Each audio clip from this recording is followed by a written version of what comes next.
کا کلمہ لائے گا.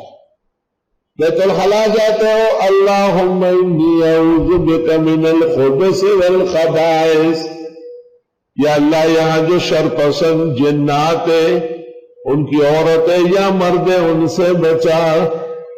حدیث میں ہے انہا تلعب ولعب بنی آدم، اندر جا کے اس کے برتنوں سے کھیلتے.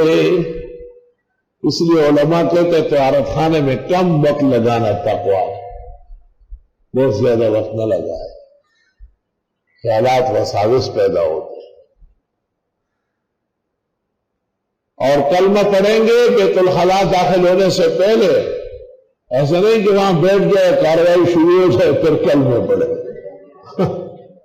وہاں بیٹھ کر جو کلمے پڑھے گا غلطی سے تو اللہ معاف کرے، ورنہ وہ مرنے سے پہلے مجنون ہو جائے گا، افسور میں مبتلا ہو جائے گا، دماغی قوت کھو بیٹھے گا.